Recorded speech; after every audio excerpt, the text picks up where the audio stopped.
Bonsoir. En France, 9 emplois sur 10 sont créés sous le statut de contrat à durée déterminée ou d'intérim. Le PIB a chuté de 19% au premier semestre. Ça a eu pour incidence une hausse de 14% du chômage.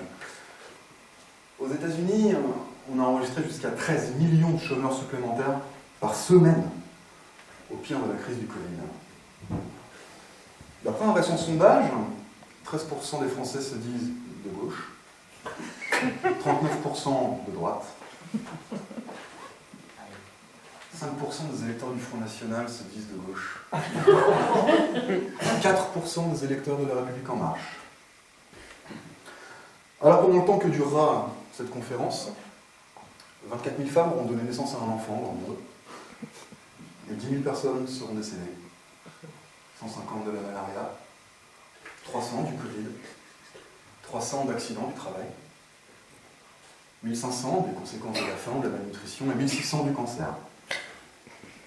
45 000 heures de vidéos auront été déposées sur YouTube. Et toujours pendant le temps que durera cette conférence, Bernard Arnault aura gagné 65 000 €. 5% des Français ont arrêté de porter des slips pendant le confinement. Toujours à propos de ce spectacle, 90% d'entre vous sortiront satisfaits. En revanche, pour les personnes venues en couple, la moitié d'entre vous connaîtront une dispute avant la fin du week-end. 8% des spectateurs auront envie de faire pipi, mais n'oseront pas se lever. Et 1% aura une quinte de tout.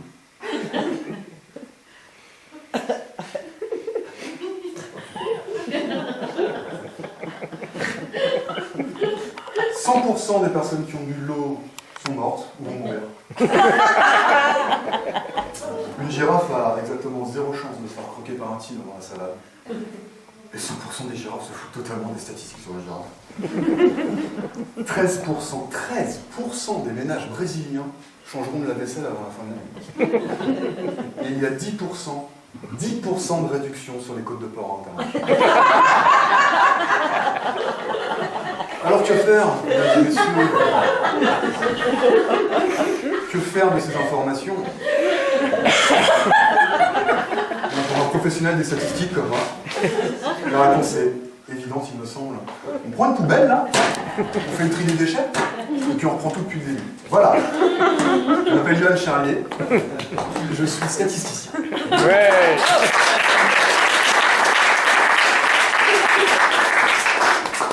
Et voilà ce que je me propose de faire avec vous ce soir, le tri des déchets statistiques. Trier le bon grain de la statistique mobilisatrice, celle qui nous permet de révéler des phénomènes sociaux, de donner à voir les invisibles, de l'ivraie de la statistique démobilisatrice qui fout un peu le cafard, et manipulée par les puissances d'argent, les puissances politiques, les puissances médiatiques. En tant que statisticien, je connais 2-3 trucs, justement, pour arrêter de se faire avoir. Alors je me suis dit, Johan, il faut que tu ailles prévenir le monde. Et apprends-leur ces techniques. On arrête tous collectivement de se faire avoir. Et puis là, il y a une petite voix dans ma tête qui s'est dit, mais Johan, mon garçon, enfin, toi, tu vas aller comme ça, donner la vérité aux gens? Non, attends, arrête. Alors que toi et moi, on sait très bien que les chiffres, en fait, c'est pas vraiment ton truc. Et c'est vrai, cette petite voix dans ma tête, elle est pertinente. En fait, je ne vais pas venir vous donner 2-3 tuyaux comme ça. Non, en fait, j'ai venu vous raconter aujourd'hui une histoire. C'est l'histoire d'un petit gamin totalement rétif aux mathématiques, qui a appris à apprivoiser les chiffres, à les aimer, à s'en méfier aussi. Alors, je dis comme ça, je suis statisticien, mais en fait, on ne sait pas trop ce que c'est statisticien comme métier, c'est pas un métier du concret, quoi. Boulanger, maçon, on voit ce que c'est, mais statisticien, comment vous faire toucher un peu ce que c'est? Un statisticien, de la même manière qu'il y a des producteurs de choux, de carottes, de melons, ou des producteurs de boulons à l'usine, un statisticien, c'est un peu un producteur de chiffres. Voilà, on fait ça, on produit des chiffres. Ce sont des collègues, par exemple, qui fabriquent le taux de chômage, qui fabriquent le taux de croissance du PIB. Ah oui, ça tombe pas du ciel, ça. Il y a des calculs à faire, ça se construit, ça se fabrique. Or, ça nous permet aussi de calculer la productivité des producteurs de melons, de boulons. Alors, moi je me considère plutôt comme un traducteur de chiffres. Vous voyez, mon métier, c'est plutôt de pouvoir traduire les statistiques, les chiffres, des trucs un peu compliqués comme ça, en phrases compréhensibles pour le commun des mortels. Le commun des mortels, dans mon travail, en fait, ce sont des élus, des directeurs, des collègues, puisque je suis fonctionnaire, je travaille dans un conseil régional. Et donc mon métier, comme je l'ai envisagé à la base, c'était d'éclairer la décision publique avec des faits objectifs pour que les politiques publiques, les aides aux personnes, soient basées sur des choses tangibles, vérifiables, et qu'on puisse ensemble aller changer la vie des gens.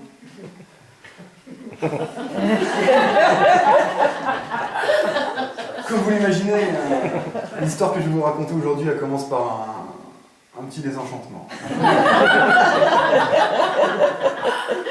Alors, en fait, c'est assez simple. En 2011, j'ai été engagé dans ce conseil régional, je suis donc fonctionnaire, raison de plus pour essayer d'aiguiller la décision publique, sans se soucier du profit, etc. Je fais ça dans un esprit de service public.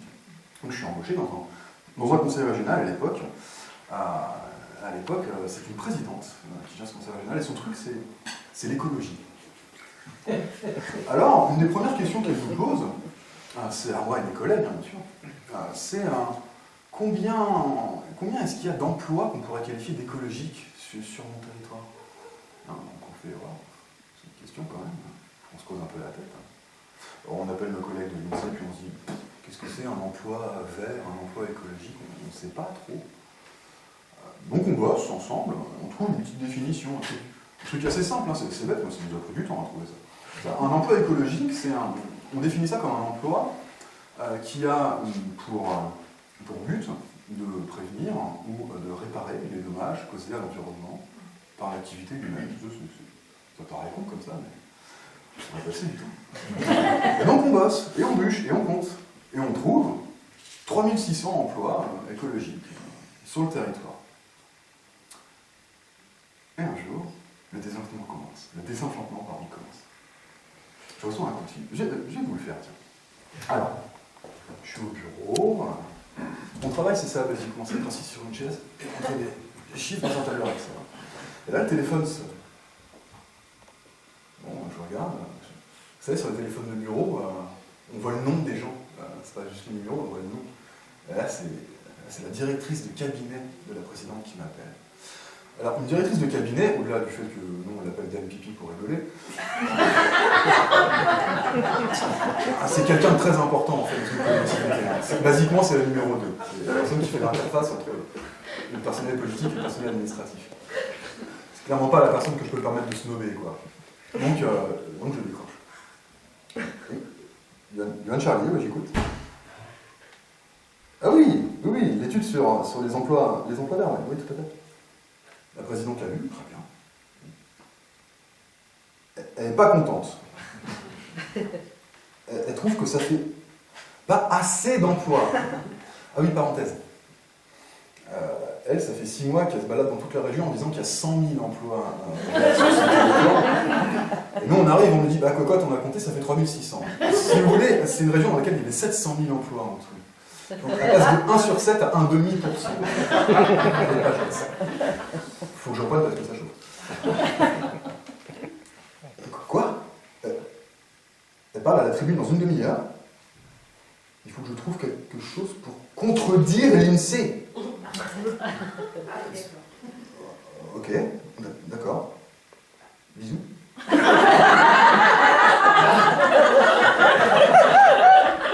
Dans ma tête, il s'est passé 2 choses. Il s'est passé 2 choses. Déjà, je me suis dit, mais si j'avais moi les moyens de contredire l'INSEE, je bosserais déjà pour eux. Et puis la deuxième chose, ce qu'il faut bien comprendre, c'est que je suis un gauchiste, moi. Moi, je veux changer la société. Et ce jour-là, j'ai compris que c'est pas avec des gens comme ça qui préfèrent travestir la réalité pour l'adapter à leur discours préconstruit que j'allais le faire, puisque c'est l'inverse qu'il faut faire.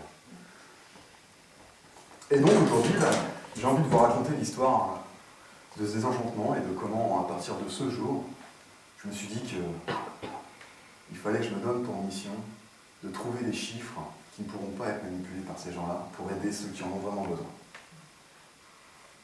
Ça vous va? Ah ouais. Ça tombe bien, j'avais rien d'autre. Alors, avant de commencer, par contre, il faut que je règle un truc. Vous en êtes où au niveau maths? Niveau maths, mathématiques. Ça... CE2, CM1. Ouais. Ok, une moyenne. Tout le monde voit ce que c'est, une moyenne à peu près? Ouais. Moyenne. Bah, méfions-nous des moyennes, rien que de ça. Hein. Rien que de ça, méfions-nous de ça. Vous savez qu'en moyenne sur Terre, chaque être humain a un testicule. Attendez, ça marche aussi avec les ovaires. Donc en moyenne, chaque être humain a un testicule et un ovaire. Ça change tout. Si on faisait rentrer Bernard Arnault maintenant dans cette salle, on serait tous multimilliardaires. Rien que ça, vous voyez, il faut se méfier. Mon conseil, exigeons les chiffres, rien que les chiffres bruts, pour ne pas se faire attraper par des petites constructions comme ça.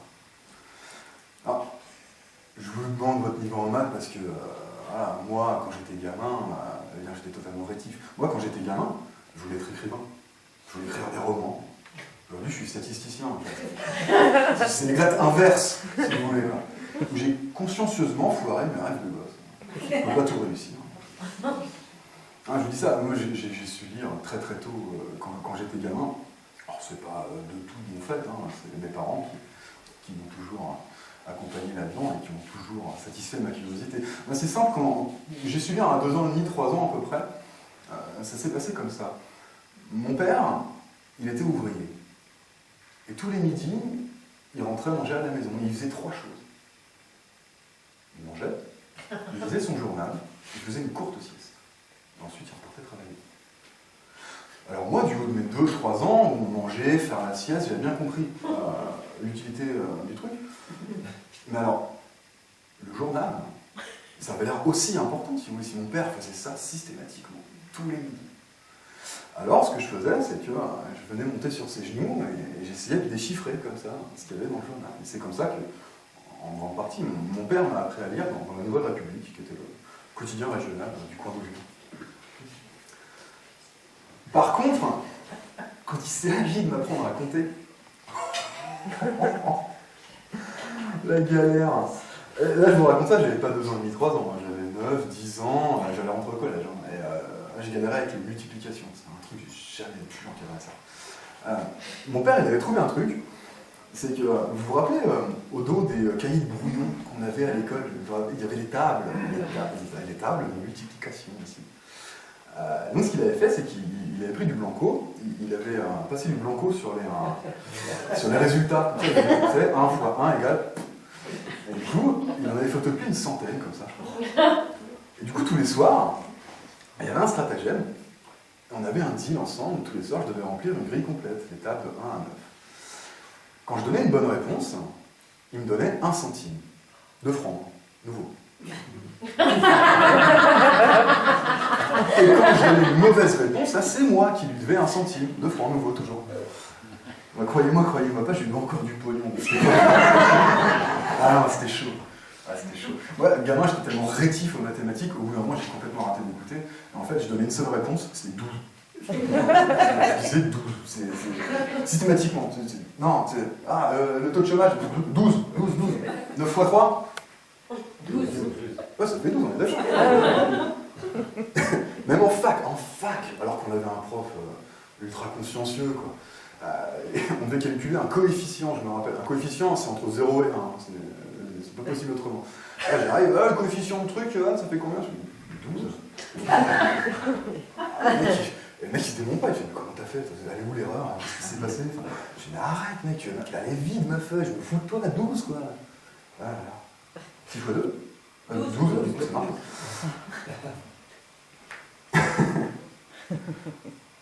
Et donc, quand j'étais gamin, j'ai su lire très très tôt, et c'est assez utile en CP. Quand j'étais gosse, j'étais dans une classe de CP, CE1. En CP, on est d'accord, tout ce qu'on apprend à faire, c'est lire, écrire, compter. Alors, lire, j'y arrivais. Écrire, ça passait à peu près. Et compter, bon, c'était les additions, ça allait se corser plus tard. Mais les additions, ça passait. Et donc, en fait, comme j'arrivais en sachant déjà faire ça, ce que je faisais, c'est que une fois que j'avais fini mes exercices de CP, je me tournais comme ça vers la classe de CE1 et puis je faisais les exercices au temps qui me restait. L'instituteur, il voit ça. Il en parle à mes parents. Il dit, il faudrait peut-être penser à, je sais pas, envisager de le faire passer directement de l'autre côté de la classe parce qu'il a l'air de s'embêter, le pauvre. Et donc à l'époque, je ne sais pas si c'est encore pareil maintenant, mais quand on se pose ce genre de questions, à l'époque on allait voir la pédopsychologue, la psychologue scolaire en l'occurrence. Et à l'époque, je ne sais toujours pas si c'est encore le cas aujourd'hui, mais elle, son passage obligé, c'était le test de QI, le quotient intellectuel. Donc je passe les tests, et le chiffre tombe. 12. Vous êtes vache. Là, le chiffre tombe. 140. Alors, la pédopsie, elle a certainement fait un petit discours à mes parents, si vous voulez, pour accompagner ça, c'est ce que font les psychologues. Ils ont dit donc 140, voilà, ça veut dire qu'ils rentrent dans la catégorie des surdoués, ce petit garçon. C'est pas pour toute la vie, c'est juste à ce moment-là, maintenant, effectivement, il est un peu plus en avance que ses collègues. Ça veut dire que ça nécessite une prise en charge ou des choses comme ça. Et moi, dans ma tête d'enfant de 6 ans, c'est pas ça du tout que j'ai entendu. Moi, j'ai juste entendu « T'es un génie, mec !» Et j'y ai cru. J'y ai cru très très fort. J'y ai cru très longtemps. Alors, pour vous expliquer un petit peu comment ça marche le QI, voici, sous les yeux ébahis, messieurs, dames, la courbe moyenne du QI en France pour les adultes. Oui, je dis ça, en fait, ce serait aussi bien la courbe du QI pour les enfants thaïlandais ou pour les plus de 60 ans américains. En fait, ça ressemble toujours à ça, une courbe de QI, puisque par construction, elle est faite comme ça. Ça a une belle forme de... Alors, ceux qui ont des souvenirs peut-être de cours de maths peuvent se souvenir d'une forme de courbe. En cloche. Oui, madame. Et je trichais, j'ai déjà vu. Une forme de courbe en cloche, on appelle ça aussi une courbe de Gauss, par exemple, effectivement. Et les mathématiciens un peu pointus diront que non, c'est une distribution en loi normale. Faire gaffe aux mots qu'on utilise. Parce que ça pourrait faire penser que tout ce qui est sous cette forme-là est tout à fait normal. Ce qui en sort est anormal. En mathématiques, ça ne veut pas dire ça. On n'est pas anormal quand on est là, ou là, au lieu de là. Ici, vous avez la moyenne du QI, qui est à 100, qui est fixée à 100. C'est une convention. Elle est toujours à 100. Donc, situons-nous. Moi, à 6 ans, j'étais là. Vous, du coup, normalement, vous êtes... Voilà. Vous êtes ça. De l'autre côté. De l'autre côté aussi. Alors, cette courbe, en fait, elle décrit très très bien des phénomènes qu'on appelle, qui sont des phénomènes naturels, qu'on appelle des phénomènes aléatoires. Ça veut simplement dire qu'il n'y a pas d'ordre préétabli avant. Pour expliquer simplement cette courbe, on peut prendre la taille des êtres humains, par exemple. La taille des êtres humains, quand on fait comme ça le nombre de gens, et comme ça la taille, je ne sais pas, d'un mètre 10 à 2 mètres 50, mettons, on remarque qu'elle se distribue sous cette forme-là. En fait, c'est ce qu'on voit au quotidien. Il y a très peu de gens très très petits, il y a très peu de gens qui sont vraiment très très grands, et puis la plupart d'entre nous, on se distribue dans la moyenne comme ça. Et nous, quand on dessine ça sur un graphique, ça donne une courbe en cloche comme ça. Ça marche avec la pointure de chaussures aussi. Alors, ça marche quand la population est un peu homogène. Si vous mettez des pygmées, par exemple, qui sont les plus petits êtres humains de la Terre, et des Hollandais qui sont les plus grands sur la même courbe, non, on va faire n'importe quoi. Mais si vous mettez que des pygmées, vous retrouvez là-dessus. Il y a très peu de très petits pygmées, de très grands pygmées, puis la plupart des pygmées sont une taille moyenne de pygmées. Ceux qui jouent au jeu de hasard connaissent assez bien aussi ce genre de courbe, parce que c'est typiquement la courbe qu'on a quand on fait des jets de dés. Par exemple, prenez 2 dés, vous les jetez, je sais pas, 1000 fois dessus. Il y a des chômeurs dans la salle? Ouais. Là, si vous avez le temps, par exemple, c'est votre truc. Hein. Ça va rentrer en forme. Ouais, vous jetez 1000 dés là, comme ça, enfin 1000 fois 2 dés, et donc on aura des résultats, on est d'accord, entre 2 et 12, et en fait, on aura très très peu de 2, très peu de 12, et puis la plupart entre 6 et 7, là. Donc ça, c'est les phénomènes naturels, aléatoire. Alors là, vous êtes sûrement en train de vous dire, il est gentil, Charlie, là, mais il bassine un peu avec ces trucs de courbe en cloche. L'intelligence, ça a à voir, qu'est-ce que ça a à voir avec les phénomènes naturels aléatoires? Genre, l'intelligence, c'est un truc totalement aléatoire, c'est distribué au berceau. Je crois qu'il y a une fée, quoi, qui fait, alors, toi, tu seras intelligent, toi, tu seras intelligent. Toi, tu seras un gros débile, la fée connasse, quoi. Non, bien évidemment. C'est la première arnaque de ce qu'on appelle le quotient intellectuel, le mal nommé, j'ai envie de dire. La première arnaque. L'intelligence n'est pas une donnée naturelle, ça a à voir avec l'environnement, ça a à voir avec comment on a été... C'est moi qui fais ça? Ça va à voir avec comment on a été, je sais pas, amené à découvrir, je sais pas, des bouquins, d'autres cultures, la culture qu'on va dire légitime, mais pas seulement. Moi, la chance que j'ai eue de me retrouver dans ce haut du panier, alors que franchement, j'avais rien à y faire en tant qu'enfant d'ouvrier, c'est que mes parents, mon père, ma mère, n'ont jamais bridé ma curiosité. À chaque fois que j'avais une question, ils essayaient d'y répondre. Quand ils ne savaient pas, on allait à la bibliothèque, ce genre de choses, pour avoir des réponses. Vous voyez, c'est pas quelque chose de naturel. Alors comment ça se fait que la courbe du QI a cette tête-là? Messieurs, dames, vous avez en face de vous une arme vraiment très efficace de justification des inégalités de la domination. Par construction, on a construit la courbe pour qu'elle ressemble à ça. Par construction, il n'y a que 2,3% de personnes qui peuvent être considérées comme surdouées. On est considéré comme surdoué à partir de 130 ici. 2,3%. Alors très peu d'élus, quoi. Mais très peu d'appelés aussi. Parce que, étrangement, la plupart des gens qui se font tester, c'est pas mon cas, moi, mais la plupart des gens, c'est pas les enfants de pro, on est d'accord.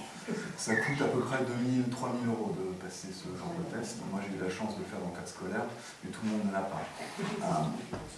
Ce sont les enfants de ce qu'on appelle les CSP+, qui y passent, avec toujours un espoir, c'est que mon enfant soit surdoué. C'est rarement les enfants de prolo.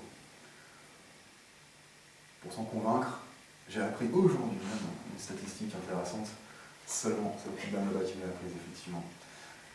0,7% seulement des enfants diagnostiqués surdoués ou à haut potentiel, peu importe comment on les appelle, sont des enfants de chômage. D'accord ? Il n'y a aucune raison pour ça, c'est juste qu'ils se font moins tester. Les enfants de chômage, quand ils se font tester, on leur donne plutôt des troubles de l'attention. On les met sur Ritalin. Alors que les enfants de bourgeois, ils sont surdoués, on leur donne accès aux plus grandes écoles, etc. Il y a une énorme arnaque aussi, en quotient intellectuel. Donc, ça ne mesure pas vraiment l'intelligence. Ah oui, on teste 3 choses à peu près. On a un test de QI, on teste des suites logiques, mathématiques, du vocabulaire, et puis de la géométrie dans l'espace. Des trucs tout à fait scolaires, vous voyez. Donc ceux qui réussissent le mieux à l'école sont déjà avantagés. On ne teste pas du tout, je ne sais pas, l'intelligence pratique, la créativité, une forme d'intelligence qu'on pourrait appeler, je ne sais pas, d'émotionnel, la sociabilité. Non, pas tout ça. Non, on teste des compétences tout à fait scolaires. Et on dit, les gamins qui sont surdoués, c'est un peu leur destin. Alors que non, c'est pas vrai, c'est une performance, un test. Quand vous avez le bac, on ne vous dit pas, le second, ça roule pour toute la vie. Non, vous avez réussi une épreuve. Ce n'est pas toute la vie, c'est une étape. Alors, ça donne une indication, mais c'est juste une étape. Et enfin, on appelle ça quotient, mais c'est même pas vraiment un quotient, si vous voulez. En fait, c'est un rang. En fait, c'est un classement. En fait, quand vous êtes à 130, par exemple, mettons, vous êtes surdoué, bravo, félicitations. En fait, ça veut simplement dire que vous avez mieux réussi. Vous avez mieux répondu aux questions du test que 97,7% des autres. Les autres, c'est qui? Dans mon cas, c'était 1000 enfants de 6 à 16 ans qui ont servi de cobayes, entre guillemets, pour calibrer le test. 1000 enfants de 6 à 16 ans représentatifs de la population des enfants français. Voilà. Alors, il faut faire très attention avec ce genre d'outils. Déjà, moi, à la base, on va partir sur un truc. C'est que quand on essaye de vous résumer une réalité complexe en un seul chiffre, quelque part, on essaye de nous escroquer. C'est mon avis. On pourrait peut-être même inventer une espèce de dicton, je sais pas. Tu résumes tout en un chiffre? Tu es en train de me jouer du fifre. Tu fais 14 si tu me regardes. Mais oui, on ne peut pas résumer l'intelligence à un chiffre, c'est absolument ridicule. Et ça peut faire des ravages. Hein. Je vous ai dit, moi, j'ai cru que j'étais un génie jusqu'à un âge assez avancé à cause de ça. Il y a des gens, des parents par exemple, mettons, qui ont des grands espoirs dans leurs enfants, qui emmènent leur gamin passer un test. Imaginons, il n'est pas surdoué, voilà, il n'est pas machin, il est juste un tout petit peu. Vous imaginez la déception. Le gamin, il le voit dans les yeux de ses parents. En matière d'estime de soi, ça peut être ravageur. Moi, quand j'étais gamin, j'avais un copain, il était trisomique. J'entendais bien, il était trisomique, donc il y avait deux différences entre lui et moi, une petite et une grande. La petite, c'est qu'il était trisomique et moi j'étais considéré comme surdoué.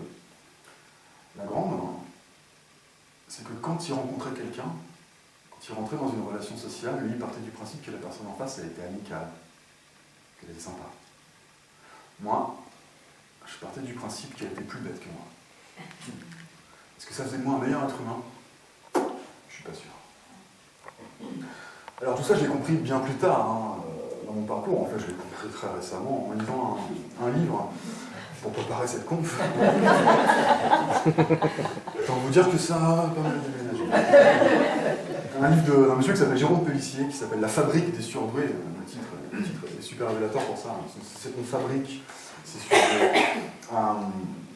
Où il nous explique, et c'est là que j'ai compris notamment que c'était basé sur les réponses de ces 1000 enfants qui ont passé le test pour le mettre en place, pour le calibrer, 1000 enfants représentatifs donc, de la population française. Et ça m'a rappelé un truc en fait, quand j'ai lu cette phrase, représentative de la population française.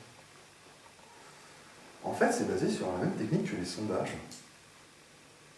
Et c'est dingue ça. Alors les sondages, parlons-en peu, parlons-en bien. Tout le monde voit ce que c'est un sondage à peu près. Hein, on est d'accord, le sondage c'est le truc avec lequel on est d'accord quand ça va dans l'autre sens, et puis on n'est pas d'accord quand ça va pas dans l'autre sens. Pas tout le monde fait ça, c'est complètement politique. Alors, un sondage, la technique des sondages, elle vient pas de nulle part.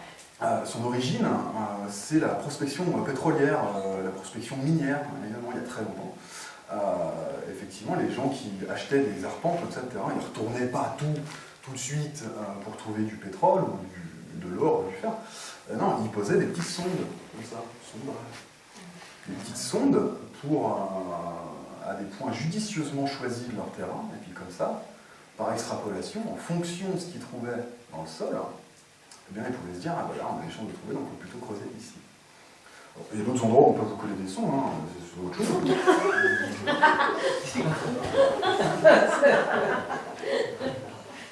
Et donc, la technique de sondage, c'est exactement ça. En fait, on regarde une petite partie de la population, basiquement aujourd'hui, dans le sondage politique, par exemple. On interroge une petite partie de la population, et avec des techniques statistiques, on peut extrapoler sur ce qu'aurait dit la population en entier. Ça marche avec plein de trucs. Et quand c'est bien fait, je veux dire, sans biaiser les questions, en appliquant des méthodes rigoureuses, ça fonctionne très très bien. Par exemple, on peut très bien savoir combien il y a de voitures rouges en France avec un ticket de sondage. Les chômeurs, vous avez fini de lancer les dés là? Nouvelle mission. Vous prenez 5 ou 6 potes là, et vous vous mettez à des carrefours, on va les choisir ensemble, et vous comptez le nombre de voitures rouges comme ça. Et puis avec une petite formule statistique, après on pourra savoir combien il y a de voitures rouges en France. Par exemple, ça marche. C'est ce que fait Bison Futé, par exemple. Alors, il ne compte pas les voitures rouges, il compte toutes les voitures. Hein. Mais Bison Futé, vous imaginez bien qu'il n'y a pas des mecs sur toutes les routes en train de compter qu'il y a. Non. Ils ont un échantillon de routes un peu représentatif, et puis ils appliquent une extrapolation, puis ça fait les cartes de Bison Futé. Ça marche avec plein d'autres trucs. Le recensement de la population en France, il est basé sur une technique de sondage. Alors, en me documentant un petit peu, je suis tombé sur des trucs assez techniques, mais sur un bouquin qui est assez bien fait, et qui explique assez bien les choses. C'est un bouquin d'un monsieur qui s'appelle Jacques Antoine, qui s'appelle L'histoire des sondages, tout simplement, dans lequel il explique un petit peu ça. Il y a deux façons, en gros, de faire des sondages, aujourd'hui. Deux façons de sélectionner les personnes qu'on va interroger. D'un côté, il y a tout simplement les tirs au sort. Voilà. On appelle ça la méthode aléatoire. On les tire au sort, et puis on va s'arranger pour ensuite, après les avoir interrogés, leur donner des poids pondérés pour que ça fasse comme une mini-société française. Vous voyez. Et il y a la façon sondage par quota, par échantillon représentatif, comme on l'a dit tout à l'heure. Donc là, en fait, on va faire, avant d'interroger les gens, se construire une petite société. Donc il y a tant de femmes, tant d'hommes dans la société, on va interroger tant de femmes, et tant d'hommes, le même pourcentage, tant d'ouvriers, tant de femmes.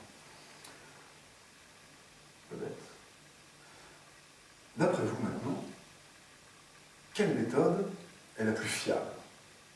La méthode où on tire au sort ou la méthode où on se fait sa petite société avant?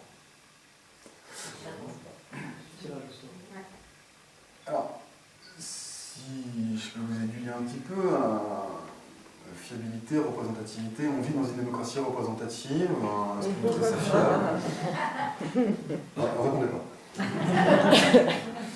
Eh bien, c'est la méthode effectivement aléatoire. Alors moi, ouais, j'avais appris ça en cours de stats, c'est confirmé par le bouquin de Jacques-Antoine. Je me dis, c'est bizarre, parce que les sondages d'opinion aujourd'hui, ils sont tous basés sur la méthode représentative des quotas, machin. Mais comment ça se fait? Mais dans ce bouquin, j'ai trouvé pourquoi, comment ça se fait. Alors pour ça, il faut remonter un petit peu dans l'histoire. Il faut remonter au début du XXe siècle aux États-Unis. Au début du XXe siècle, aux États-Unis, les gens commencent à se passionner vraiment très très fort pour les élections présidentielles tous les 4 ans. C'est le début de la politique spectacle, en fait.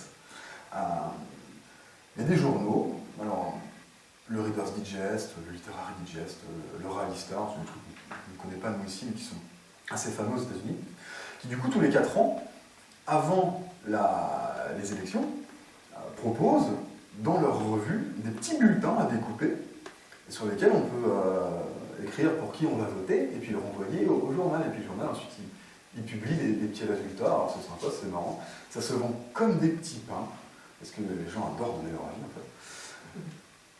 Et ça s'appelle des straw polls. Excusez-moi en anglais. Des straw polls, des votes de paille, littéralement. En français, on pourrait dire des votes pour du beurre, des votes pour rire. Et ça marche du tonnerre. Alors autant vous le dire tout de suite, des fois ça marche, des fois ça se plante. En fait, on comprend bien pourquoi. Si demain, Libération, l'Humanité et le Figaro se mettaient à faire ça, on est d'accord qu'il y aura quand même 3 résultats sensiblement différents. Ah oui, parce que c'est basé sur leur lectorat. En 1936, ils en sont à je ne sais plus combien de straw polls, comme ça, et il y a un petit gars qui s'appelle George Gallup. George Gallup, c'est un commercial. Lui, en fait, son truc, c'est le marketing communautaire. C'est le cadre pour trouver le produit qui va fonctionner chez la ménagère du Midwest ou chez les jeunes Afro-Américains de Géorgie. En fait, pourquoi? C'est parce qu'il a une immense base de données clients, au final, ultra détaillée. Enfin, base de données, à l'époque, c'est des fiches en carton, mais en 36. Et il voit les straw polls, et il dit, mais les mecs, c'est tout bidon, il n'y a pas de méthode. Moi, je vais essayer de prédire le résultat. Tiens. Et il bûche. Et il enquête 50 000 personnes. 50 000 personnes, c'est énorme. En France, enfin, dans le monde entier, en fait, le standard, c'est entre 950, 1050, quoi, qu'on interroge. Lui, il interroge 50 000 personnes, pour être sûr de son coup, quoi. Et il sélectionne, parmi son fichier client, une mini-société américaine. Et donc, en 1936, lors de l'élection Franklin Delano Roosevelt contre Alfred Landon, quand tous les bulletins de straw polls donnent Alfred Landon gagnant, eh bien George Gallup, à la décimale près, dit bah non, c'est Roosevelt qui va gagner. Et puis on sait ce qui se passe, parce que certains d'entre vous se souviennent peut-être du nom de Roosevelt, et pas du tout de celui d'Alfred Landon. À la décimale près, les gars sont humiliés, c'est la fin des straw polls, il n'y en aura plus jamais. Et c'est comme ça que la méthode des quotas va atomiser le reste de la concurrence et se diffuser partout. Alors, voyant ça, aux États-Unis, il y a un petit gars, un petit Français, qui s'appelle Jean Stutzel. Jean Stutzel, il est un peu époustouflé par ce qu'il vient de faire, l'ami Gallup. Et il se dit, c'est vachement classe quand même. ce serait bien que je puisse apprendre la méthode pour la ramener à la maison quand j'aurai fini. Jean Stutzel, il est universitaire, il est démographe, un truc assez sérieux, il bosse sur la natalité, la mortalité, le mouvement de population, c'est quelque chose, voilà. Et donc, il apprend cette technique de Georges Gallup, et je lui donne même une théorie mathématique pour que ça fonctionne. Et quand il revient en 1938 en France, il crée l'IFOP, l'Institut français d'opinion publique, qui est le tout premier institut de sondage de France. D'ailleurs, bon, la toute première question qui a été posée, dans un sondage en France, c'est la suivante. Approuvez-vous les accords de Munich? Non, 38. Les accords de Munich, je vous le résume un peu à la serbe, c'est quand les pays d'Europe se sont mis d'accord pour laisser Hitler faire jouer avec la Tchécoslovaquie. S'il y a des historiens, ils vont me détester, mais ça ne veut pas ça. Et donc, à 58%, les Français disent oui. Oui, on veut bien laisser Hitler faire jouer avec la Tchécoslovaquie. Il y a une question subsidiaire. En revanche, 70% des personnes interrogées répondent par contre c'est la dernière fois. On lâche un truc avec là. C'est la toute première question qui a été posée. Alors l'IFOP, institut tout à fait indépendant à l'origine, s'auto-saisit de questions en utilisant la méthode de Gallup et publie plein de choses. C'est eux qui vont inventer l'ancêtre de Bison futé, etc. Avec des petites techniques, ça marchait pas très bien, ça a été affiné après. Mais ils vont faire plein de choses jusqu'en 1941 jusqu'à ce que Vichy interdise, en fait, le régime de Vichy interdise la publication de sondages. Après la guerre, l'IFOP n'a plus vraiment de sous et va devoir se mettre en qualité d'actionnaire. Et ce sera la fin de l'IFOP tel qu'il a existé pendant très peu de temps au final, un institut qui venait vraiment essayer d'éclairer le débat public et qui se transformera en énorme machine plutôt orientée, on va dire, business. Alors, cette hégémonie de la méthode représentative, on va dire par quota, elle a été pas mal contestée, notamment par tout le monde, puisque on a un problème avec les sondages dans ce pays. Déjà, on ne les croit pas. On les croit quand ça nous arrange. Et il y a une crise, comment on veut dire ça? Les sondages se prétendent scientifiques. Mais quand on dit ça, on ne les croit pas. Alors, ce qui s'est passé, c'est que, on parlait de fiabilité tout à l'heure, on dit que les plus fiables étaient les aléatoires. Pourquoi c'est plus fiable? Il faut qu'on se mette d'accord sur la notion de fiabilité en statistique, et en sciences en général. Comment vous dire? On est d'autant plus fiable en sciences qu'on sait dans quelle mesure on risque de se tromper. C'est un peu contre-intuitif comme ça, mais on est d'autant plus fiable qu'on sait dans quelle mesure on risque de se tromper. Et pour ça, on a un super outil dans les sondages, et dans les statistiques en général, c'est la marge d'erreur. La marge d'erreur, c'est un truc vraiment important. On calcule une marge d'erreur, alors ça découle d'autres choses, dans l'intervalle de confiance, on ne va pas rentrer dans les choses statistiques, mais en gros, souvenez-vous que dans un sondage politique, une marge d'erreur, c'est plus ou moins 2%. Donc vous voyez un résultat de sondage, notamment politique, une marge d'erreur, c'est plus ou moins 2%. Il faut toujours appliquer plus ou moins 2% au résultat qu'on voit à la télévision. Un truc qu'on ne montre jamais. On met un chiffre, on nous dit, bah voilà, machin fait 52% dans les sondages. Tenez, en fait, on vous les présente comme ça, les sondages, d'accord. Alors, vous avez ici, par exemple, chose très classique, un candidat d'Emmanuel Macron, éventuellement, et de Marianne Lapie, donc 52%, 48%. On résume plein de choses dans ce petit graphique.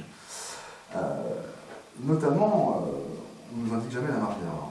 Alors, la marge d'erreur a commencé à partir de 2017 à être proposée par les instituts de sondage. Les instituts de sondage se sont dit, on est en grosse crise de légitimité, là les gens ne croient plus du tout quand on parle, pourtant nous sommes scientifiques. Il faut bien le montrer aux gens, donc on va mettre les marges d'erreur. Seulement, il y a un problème. C'est que la théorie statistique nous dit que dans les sondages par quota, il est impossible de calculer une marge d'erreur. Alors le calcul est faisable si vous voulez, mais il n'est pas valable mathématiquement. Pourquoi? Tout simplement parce qu'il n'est valable ce calcul que quand chaque personne a une probabilité égale d'être interrogée. Probabilité de 1 en fait. Ce qui n'est pas du tout le cas, on comprend aisément, quand on présélectionne les personnes. Ce qui s'est passé, c'est que les instituts de sondage ont décidé de s'en foutre. Ils connaissent le truc si vous voulez, hein. Ils le savent que la théorie ne permet pas. Mais ils étaient tellement en crise, et ils étaient tellement en quête de légitimité, ils se sont dit non, on fait de la science. Alors, ils se sont référés à un outil de la science tout en marchant sur la théorie en pensant que ça passerait. Voilà, vous voyez, c'est... Mais bon, c'est pour ça qu'on ne pourrait jamais vous présenter un sondage sous cette forme-là, mais plutôt sous cette forme-là. Vous voyez? Ça change un petit peu la lecture. Donc, on fait apparaître la marge d'erreur et surtout on vous donne les valeurs. Donc, vous voyez bien qu'on n'est plus à 52-48 là. Alors, en fait, qu'est-ce qu'on peut dire avec ce sondage? Ouais, ils sont à égalité, éventuellement un petit bonus pour le gars du haut, mais c'est tout, il n'y a rien à dire. C'est pas très intéressant pour les médias, il n'y a pas de duel, il n'y a pas de confrontation, c'est compliqué, c'est chiant. On ne nous les montre jamais dans cet état-là.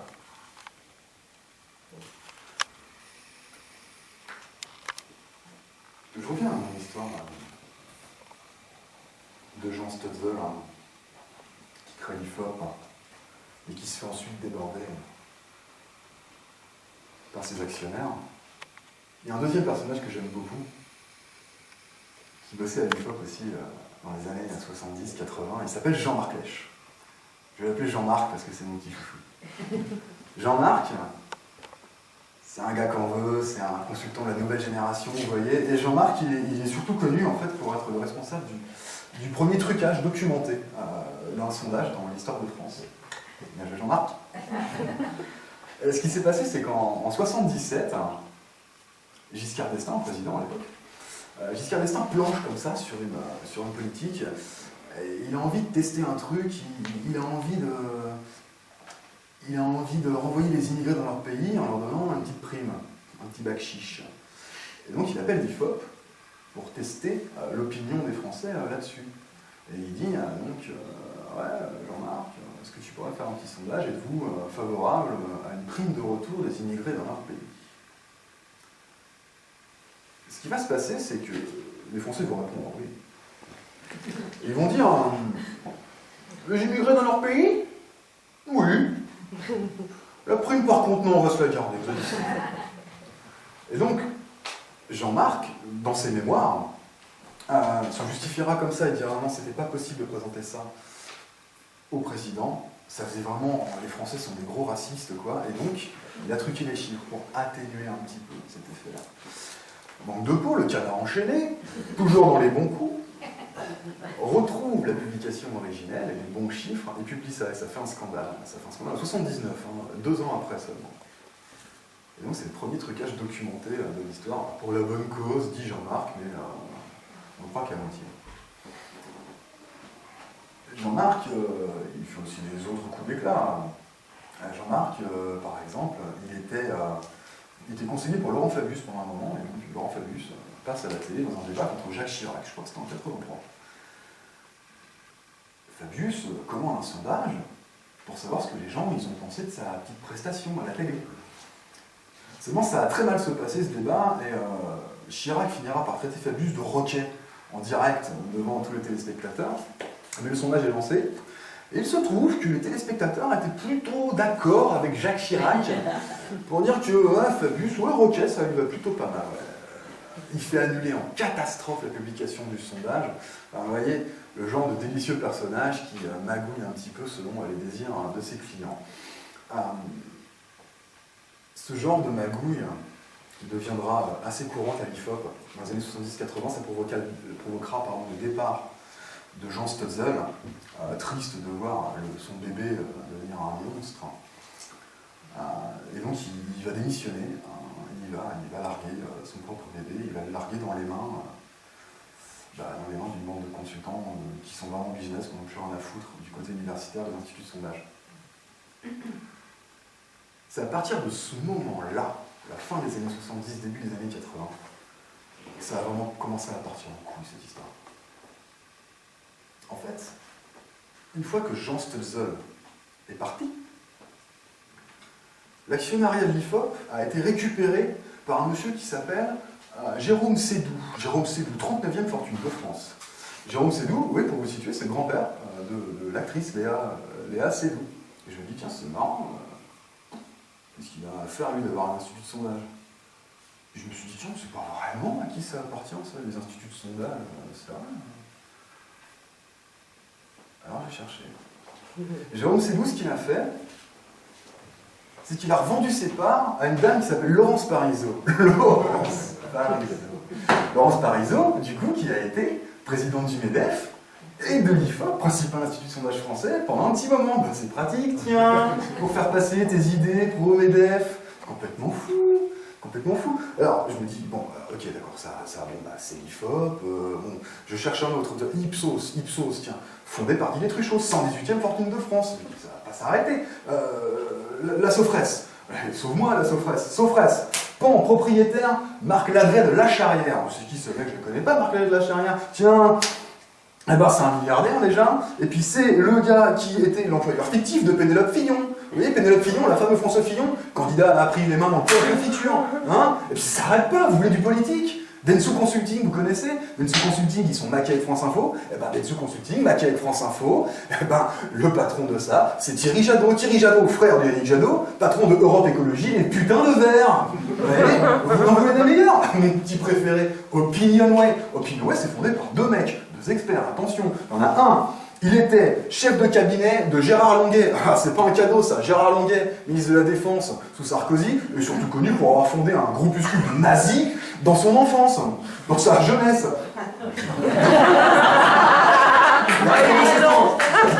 Mais des nazis, quoi!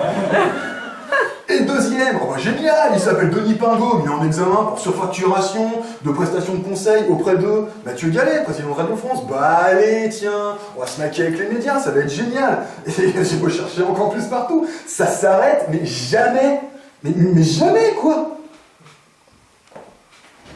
Ils couchent tous ensemble, en fait. Vous voyez? C'est ça qu'on appelle une emprise. Quand les puissances financières, médiatiques, politiques tiennent les cordons de l'opinion, là on n'est plus sur de la statistique qui vient révéler les malheurs des invisibles, hein, vous comprenez bien. Hein. Non. Là on est sur de l'influence. Là on est sur un instrument d'opinion qui est tout entier dirigé vers la diffusion de l'idéologie des mecs qui les détiennent. C'est quoi l'idéologie? Capitalisme. L'idéologie qui professe la mort de toutes les autres idéologies. Ça s'arrête jamais. Vous leur donnez ça, ils prennent le bras. Depuis le 1er janvier 2018, merci Macron, les sondages d'opinion ont officiellement été inclus dans le calcul du temps de parole des partis politiques, à la télévision, à la radio. Ça a l'air de rien comme ça. Mais pour la première fois, les officines privées, qui ne bossent que pour elles-mêmes et leurs commanditaires, ont un pied direct dans le fonctionnement démocratique. Je ne dis pas qu'avant c'était parfait. Hein. Avant, le temps de parole, il était alloué en fonction du nombre de maires, des résultats aux élections, des députés. Ok, c'était pas parfait, mais au moins c'était les éléments objectifs et issus, on va dire, de la vie démocratique. Là, il s'agit de faire rentrer des estimations qui sont faites par des boîtes privées qui bossent que pour elles-mêmes et qui roulent que pour les capitalistes. Moi, je dis que la politique, c'est un truc trop sérieux pour être laissé à des gens comme ça. Ils tiennent les cordons de l'opinion. Ils peuvent nous faire avaler n'importe quoi. Tiens, d'ailleurs, j'ai envie, ici et maintenant, de vous proposer un truc. On arrête de se faire traiter d'opinion publique. On en a marre ou pas? On est des citoyens ou pas? Ouais. Une opinion publique? Comment vous dire? Je dirais pas mieux que Pierre Bourdieu, un sociologue français. Pierre Bourdieu, il a écrit un article qui s'appelle « L'opinion publique n'existe pas ». Prenons-le au mot, le mec. L'opinion publique, c'est quoi? C'est un nuage, comme ça. C'est flou, ça n'a pas de contour. Vous comprenez, l'opinion publique, ça se consulte. Ça se contourne. L'opinion publique, c'est une collection de petits avis comme ça individuels, mais qui ne se connectent jamais entre eux. Alors qu'un citoyen, c'est ancré. Un citoyen, ça vote, ça milite, ça se regroupe aussi. Et ça peut faire de l'action collective. Ça, ils n'aiment pas. C'est pour ça qu'ils préfèrent l'opinion. Donc on est d'accord, on arrête de se faire traiter d'opinion publique et on revendique un statut de citoyen. Oui. Ouais. Voilà. Putain, je parlais de marge d'erreur. Mon petit QI, là, ça marche aussi la marge d'erreur là-dessus, on est d'accord. Il y a une marge d'erreur de 2%. De 2 points, on pourrait. Imaginez le drame que ça peut être quand vous êtes à 129. Estimation, ça aussi. Il y a des marges d'erreur. Enfin bon, je me plains de temps de parole des groupes politiques avec les sondages, etc. Bon, on n'a même plus besoin de ça en fait du tout. Parce qu'on a un super président. Ah si, arrêtez. Non, là vous pouvez pas lui enlever ça. On n'a plus besoin des groupes et des partis politiques qu'on leur présentait. Il nous a donné directement la parole. Vous vous souvenez pas de ce superbe exemple de démocratie directe et participative, du grand débat? Non? Vous avez participé ça au grand débat? Non, personne? Non, ça si. Vous vous souvenez, il y a plusieurs manières de participer. On pouvait aller faire des réunions publiques, des fois il y avait des projets. Alors, on pouvait faire des petits questionnaires sur Internet, ce genre de choses. Alors moi, comme j'aime beaucoup la démocratie, mais que j'avais pas beaucoup de temps, j'ai fait le petit questionnaire qu'il y avait sur Internet. Alors c'était bien, on avait des questions. Je vous en ai sélectionné 3. J'aimerais qu'on rejoue le grand débat tous ensemble dans ce grand moment de démocratie participative. Et je vais vous demander de vous focaliser sur la question en rouge ici. Je vais la lire pour ceux qui sont peut-être un peu loin.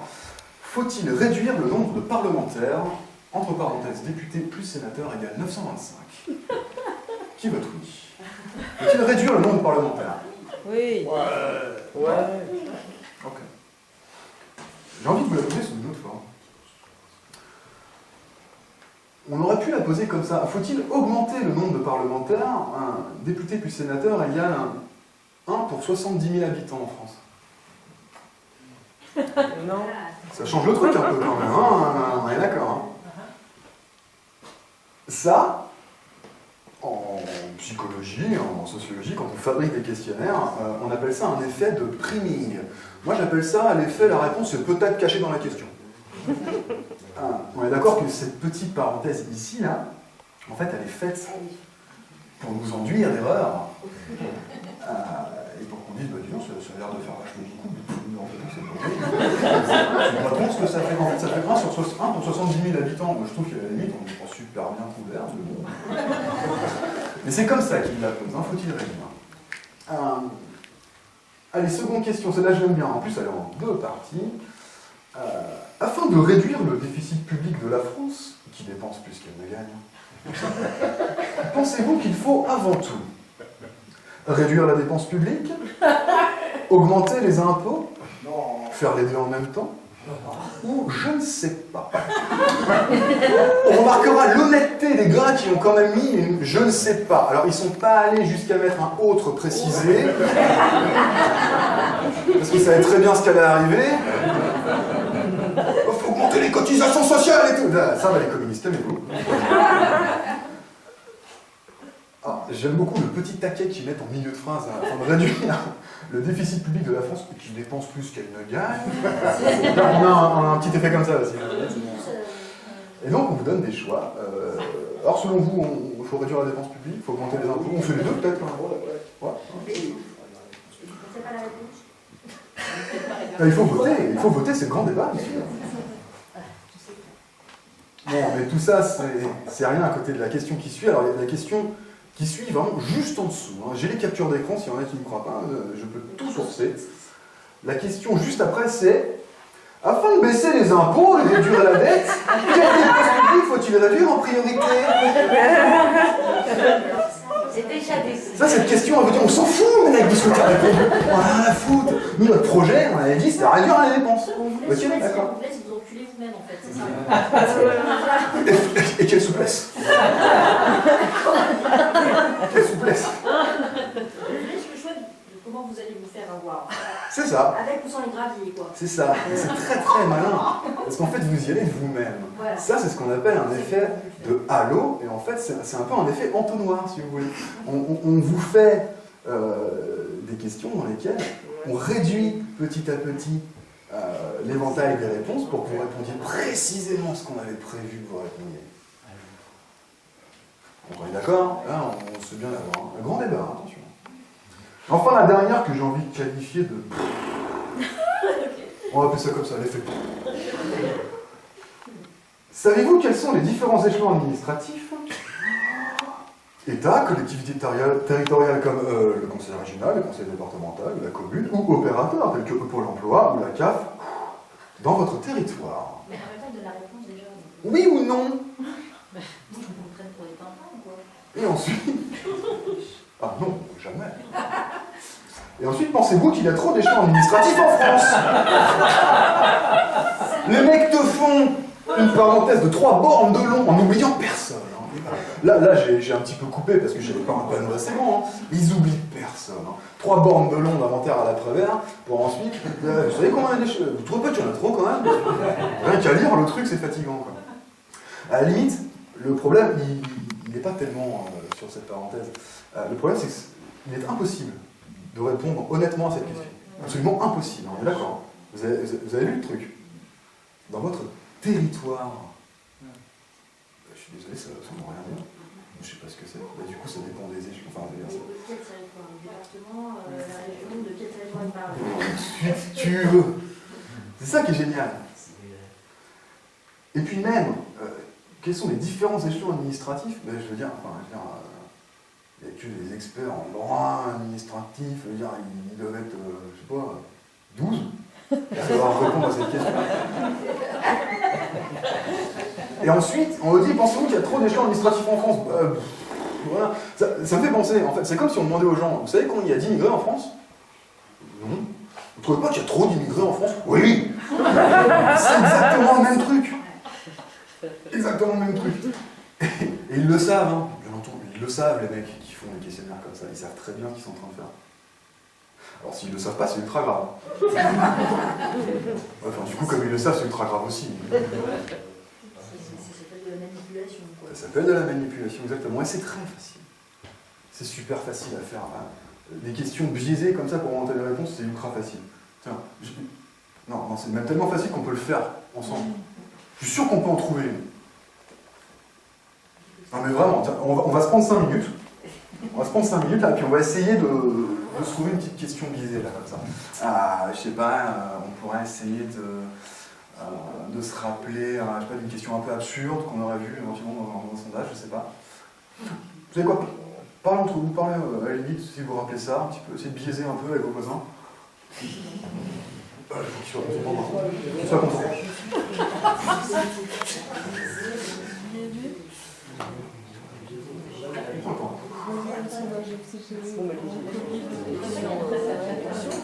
Ouais, un truc sur le Covid, Quelle mesure d'hygiène pensez-vous qu'il fallait?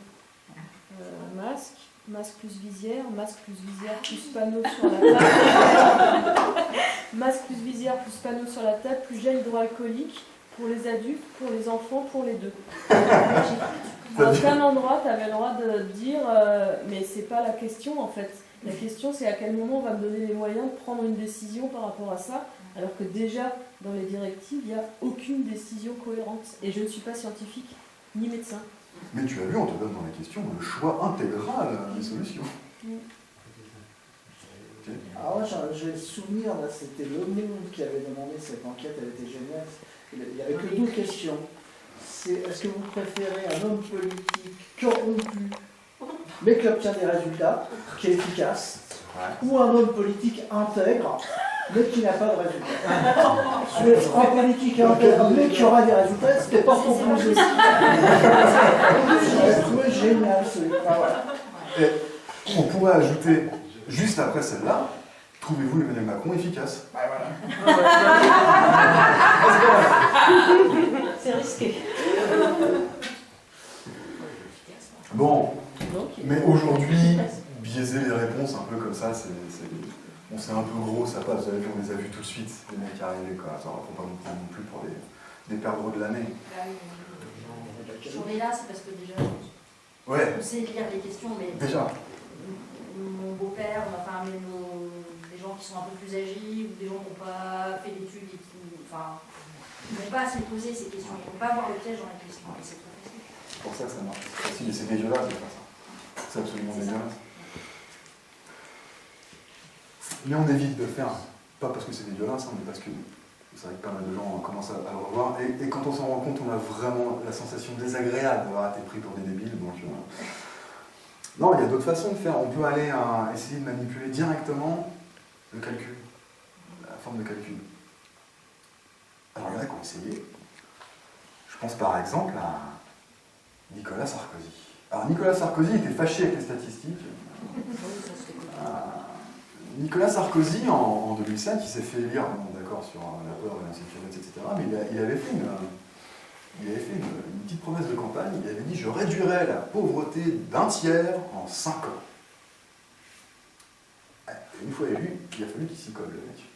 Alors, le taux de pauvreté en France, c'est calculé d'une manière un peu particulière. C'est pas calculé comme ça partout dans le monde.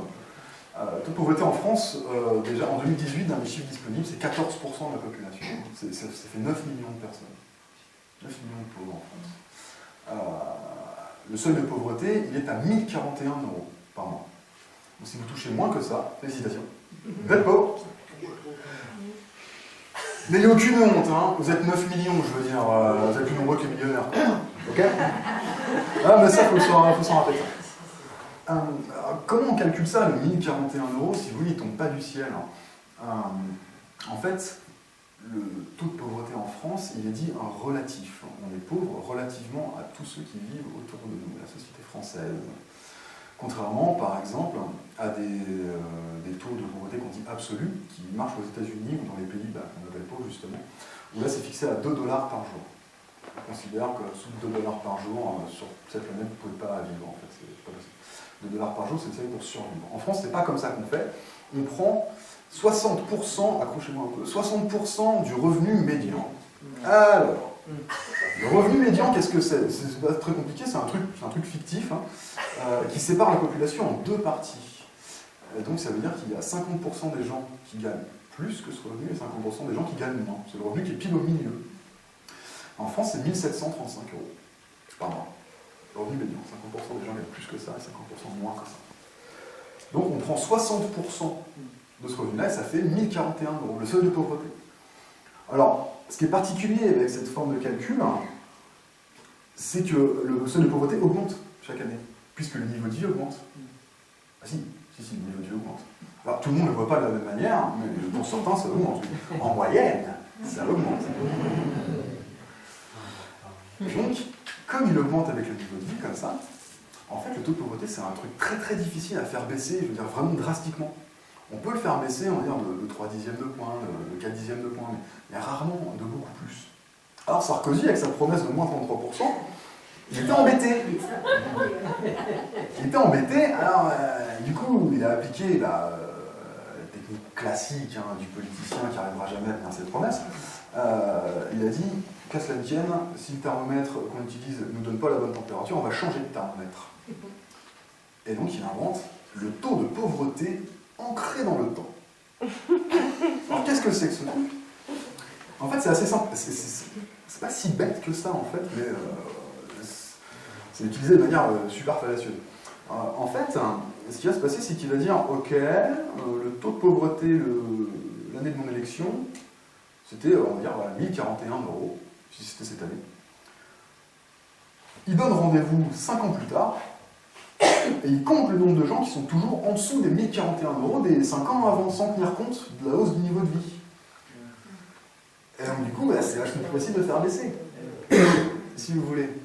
Alors, cette histoire, je l'ai lu dans un bouquin qui s'appelle Le Grand Trucage, ça ne s'invente pas, qui a été publié par des statisticiens de l'INSEE, donc l'Institut National de la Statistique, qui s'étaient retrouvés à devoir faire ça pour Sarkozy. Alors ils publient sous pseudonyme, parce qu'ils pourraient avoir des problèmes pour avoir révélé ça, et donc ils l'ont fait. Mais comme ils sont un peu taquins, ils ne se sont pas arrêtés là. si vous voulez, ils ont calculé ce même taux pour les 5 ans d'avant Sarkozy, le dernier quinquennat de Chirac. Et ils ont trouvé qu'en fait, cet indicateur-là, ce taux de pauvreté ancré dans le temps, en fait, il baissait mécaniquement presque de 40% tous les 5 ans. Donc, si vous voulez, le mec a même été un peu petit bras.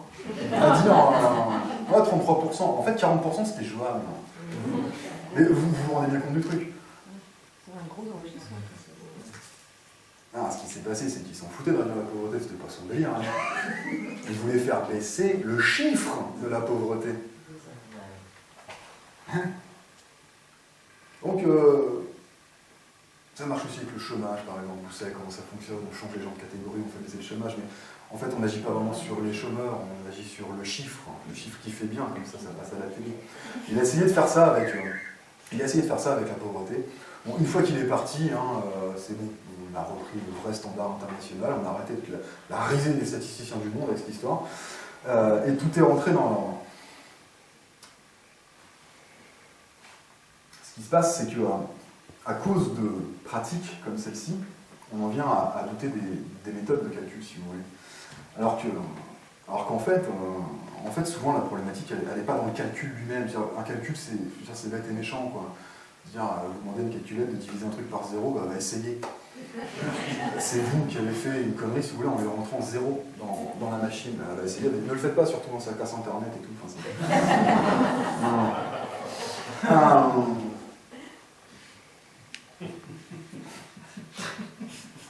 J'ai pas prévu de faire un à ce moment-là. Du coup, je me suis un peu perdu. Cette formule de calcul, donc, ce que je disais, c'est qu'elle est rarement en cause, en fait. En fait, il faut faire très attention à ce qu'on fait rentrer à l'intérieur de ce calcul, et il faut aussi faire attention aux chiffres qui sortent. Une statistique, si vous voulez, c'est un peu composé en 3 parties. C'est ça, vous avez le calcul, qui est une boîte noire. On la soupçonne souvent parce que justement, c'est noir, c'est opaque, on ne voit pas ce qu'il y a à l'intérieur. Il faut faire très attention à ce qu'on fait rentrer dedans. Alors, je me suis posé une question assez simple. Je regardais une conférence sur YouTube, 2 jeunes qui débutent, Franck Lepage, Bernard Friot, soudain, c'est vachement bien, ils vont percer. Et ils parlaient du PIB, du produit intérieur brut. Alors là, je disais, ça a l'air solide quand même ce truc, le PIB, on construit des politiques macroéconomiques dessus, ça ne doit pas être de la flûte, quoi, ça doit être impressionnant. Alors je sais qu'il y a des critiques, évidemment, sur la cohérence même du truc. Est-ce que ça mesure vraiment correctement la richesse, ou pas autre chose, mais je me suis dit, en écoutant cette conf qui m'expliquait ce qu'était le PIB, je me suis dit, mais tiens, c'est marrant, parce que je ne sais pas ce qu'il y a à l'intérieur, en fait. Qu'est-ce qu'on fait rentrer comme composante vraiment dans ce PIB? Et donc j'ai cherché. Je suis nul en écho, je cherche. Et ce que j'ai trouvé, c'est ça. Appelons ça le PIB, la PIB. La poubelle intérieure brute. Alors, qu'est-ce qu'on a là-dedans? Alors, du coup, je cherche. Qu'est-ce qui compte dans le PIB? Alors, je trouve. Ouais, ok. Production automobile, le transport, etc. Super, ok. Ça, je comprends, ça. Ça, c'est bien. On vend des voitures, ça fait de l'argent, ça fait du PIB. Okay. Qu'est-ce qu'on a? On a, le BTP, du bois peut-être, je sais pas, ouais, les usines, bon, tout ça, c'est la sphère productive marchande. Alors ça, c'est assez simple de calculer ce qu'on génère comme valeur. Enfin, de ça, il faut que je mette des guillemets à ça, parce que c'est une tannée en fait, mais c'est assez simple. Les entreprises, elles ont des livres de compte qui normalement sont bien tenus, on sait combien elles ont produit, combien elles ont vendu, et donc on verse tout cet argent au sein du PIB. Alors je me suis dit, tiens, c'est marrant, parce que ça va commencer à se corser avec les services. Un peu plus immatériel, ça, comme valeur. Prenons par exemple cet exemple-ci. La santé. Docteur Guy. La santé, on va faire de 2 manières différentes. Pour le privé, médecins libéraux ou médecins en clinique, pour calculer la valeur qu'ils ont produit, c'est simple, on va prendre la facturation de l'acte, plus le coût des différents, je ne sais pas s'il y a eu un passage dans un labo, des procédures, etc. La facturation au patient. Pour un médecin à l'hôpital public, il n'y a pas vraiment de facturation directe, on va dire, aux patients. Donc ce qui se passe, c'est que pour tous ces services qu'on va appeler non marchands, l'INSEE va prendre en compte le salaire qui a été versé au médecin ou à l'enseignant, ça marche pareil pour les écoles privées et publiques, par exemple. Le salaire, et puis là encore le coût des procédures qui ont été mises en œuvre, les analyses en labo, etc. En fait, il y a déjà un truc qui cloche parce que le PIB, on est d'accord, ça mesure la valeur marchande qui a été produite. Il commence à mettre des estimations des valeurs non marchandes, ça n'a rien à foutre là, à la limite. Mais on estime quand même. Alors, qu'est-ce qu'il y a d'autre là-dedans?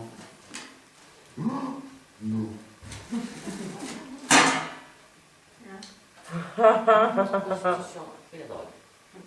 Prostitution et la drogue.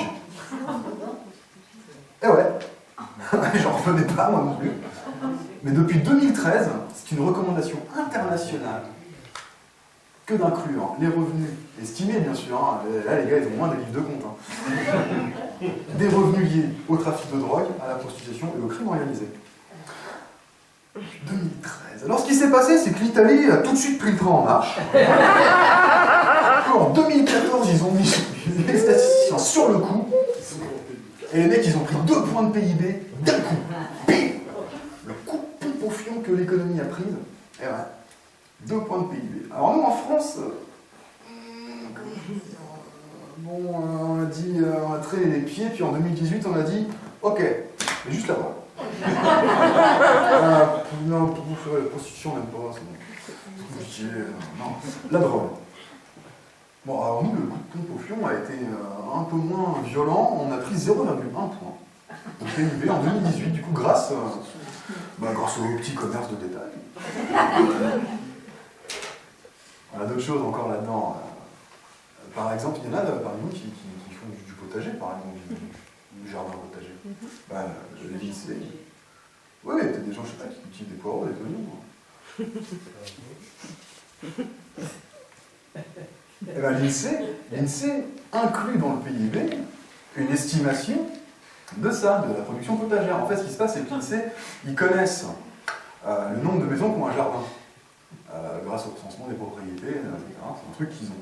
Donc, ils connaissent les surfaces, ils estiment à partir de là un nombre de personnes qui font du jardin potager. Ils estiment à partir de là une production potagère et ils en prennent 10%. Et ça rentre dans le PIB. C'est là qu'on peut se dire, tiens, c'est marrant, ils prennent 10% de la production potagère. Potager, c'est plutôt un truc de mec.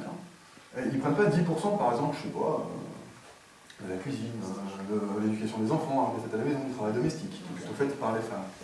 Le PIB est un truc un peu sexiste, n'ayons pas peur. Non, mais pas la prostitution, tu sais pas que ça ne valorise pas le travail des femmes.